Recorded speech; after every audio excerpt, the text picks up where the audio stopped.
तो news night में सबसे पहले बात करते हैं G20 देशों की अध्यक्षता भारत के पास, और स्वाभाविक तौर पर पूरे देश भर में इस वक्त इसको लेकर बैठकों का दौर जारी है। इससे जुड़े संकल्पों को सिद्धि तक पहुंचाने के लिए देश तमाम हिस्सों में बैठकें कर रहा है, और यह बैठक तब और ज्यादा महत्वपूर्ण हो जाती है जब ये देश की धार्मिक, सांस्कृतिक और आध्यात्मिक नगरी काशी में हो रही हो। पीएम मोदी ने वाराणसी में चल रही इस G20 देशों के विकास मंत्रियों की बैठक को संबोधित किया। क्या कुछ रहा खास, देखिए इस रिपोर्ट में। प्रधानमंत्री नरेंद्र मोदी ने वाराणसी में चल रही G20 देशों के विकास मंत्रियों की बैठक को संबोधित किया। वीडियो संदेश के माध्यम से प्रधानमंत्री ने लोकतंत्र की जननी के सबसे पुराने जीवंत शहर वाराणसी में प्रतिनिधियों का स्वागत किया। प्रधानमंत्री ने कहा, ग्लोबल साउथ के देशों के लिए विकास एक मुख्य मुद्दा है। पीएम मोदी ने बताया कि ग्लोबल साउथ के देश जहां वैश्विक कोविड महामारी से उत्पन्न व्यवधानों से गंभीर रूप से प्रभावित हुए, वहीं भू राजनीतिक तनाव उनके खाद्यान्न, ईंधन और उर्वरक संकट के लिए जिम्मेदार हैं। प्रधानमंत्री ने कहा कि ऐसी परिस्थितियों में आपके द्वारा लिए गए निर्णय संपूर्ण मानवता के लिए महत्वपूर्ण होते हैं। पीएम मोदी ने जोर देकर कहा कि सतत विकास लक्ष्यों को पीछे नहीं छूटने देना लोगों की सामूहिक जिम्मेदारी है।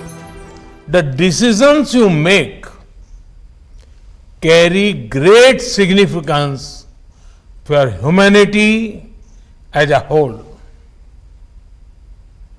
I strongly believe that it is our collective responsibility not to let the sustainable development goals fall behind.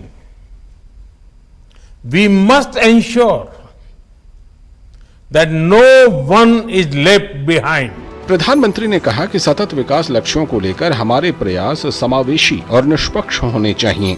PM Modi ने कहा कि बहुपक्षीय वित्तीय संस्थानों को उन सभी देशों को वित्त उपलब्ध कराना चाहिए जो इसके लिए योग्य हैं।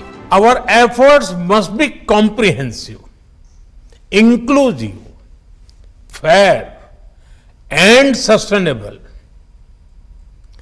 We should increase investment in fulfilling the SDGs and find solutions to address the debt risks faced by many countries. Multilateral financial institutions should be reformed to expand the eligibility criteria, ensuring that finance is accessible to those in need. प्रधानमंत्री ने कहा कि डिजिटलीकरण की वजह से दुनिया भर में एक क्रांतिकारी बदलाव देखने को मिल रहा है। इसलिए प्रौद्योगिकी का उपयोग लोगों को सशक्त बनाने, डेटा को सुलभ बनाने और समावेशिता सुनिश्चित करने के लिए एक उपकरण के रूप में किया जाना चाहिए। उन्होंने कहा कि भारत सहयोगी देशों के साथ अपने अनुभव साझा करने को तैयार है। Democratization of technology is an important tool to help bridge the data divide. In India, digitalization has brought about a revolutionary change.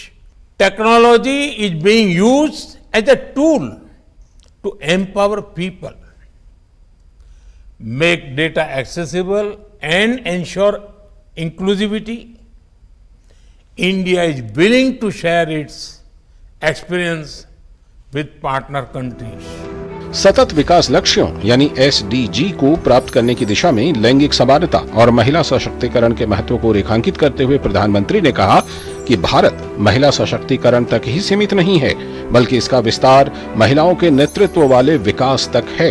PM Modi ने कहा कि महिलाएं विकास का एजेंडा तय करने के साथ ही विकास एवं परिवर्तन की वाहक भी हैं। प्रधानमंत्री ने सभी से महिलाओं के नेतृत्व वाले विकास के लिए परिवर्तनकारी कार्य योजना को अपनाने का आग्रह किया। पीएम मोदी ने कहा कि काशी सदियों से ज्ञान, चर्चा, संस्कृति और अध्यात्म का केंद्र रही है। पीएम मोदी ने कहा कि काशी में भारत की विविध विरासत का सार है और यह देश के सभी हिस्सों के लोगों के लिए रूपांतरण बिंदु के रूप में काम करता है। प्रधानमंत्री मोदी ने कहा कि G20 विकास का एजेंडा काशी तक पहुंच गया है, जिससे उन्हें खुशी है।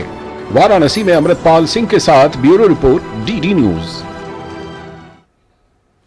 तो पीएम ने कहा कि काशी तक पहुंचा है विकास का एजेंडा और वाराणसी में हो रही G20 विकास मंत्रियों की ये बैठक समावेशी, टिकाऊ और लचीले भविष्य के निर्माण के लिए विचार मंथन के लिए एक बड़ा मंच साबित हुई है।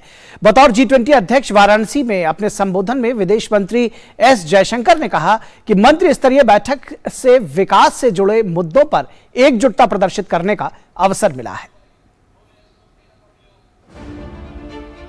दुनिया भर में जलवायु परिवर्तन की वजह से बढ़ती अनिश्चितता से न सिर्फ वैश्विक आपूर्ति श्रृंखला में बाधा पहुंची है, बल्कि कर्ज संकट, ऊर्जा, खाद्य एवं उर्वरक सुरक्षा संबंधी दबाव के चलते वैश्विक आर्थिक सुधार की गति धीमी बनी हुई है। इसलिए ऐसी चुनौतियों से निपटने के लिए एकजुटता के साथ वैश्विक पहल की आज अधिक जरूरत है।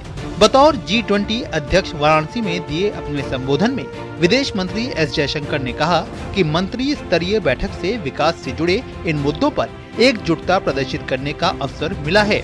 इसलिए आज इस बैठक में लिए गए निर्णय का असर समावेशी, टिकाऊ और लचीले भविष्य के निर्माण के लिए योगदान देने में होगा। उन्होंने कहा कि ग्लोबल गवर्नेंस में सुधार करके ही सतत विकास लक्ष्यों को पूरा किया जा सकता है। As we redouble efforts to rescue the SDGs and offer relief to those most in need, we also need to speak of the revival and reform of institutions and systems which will deliver on these goals.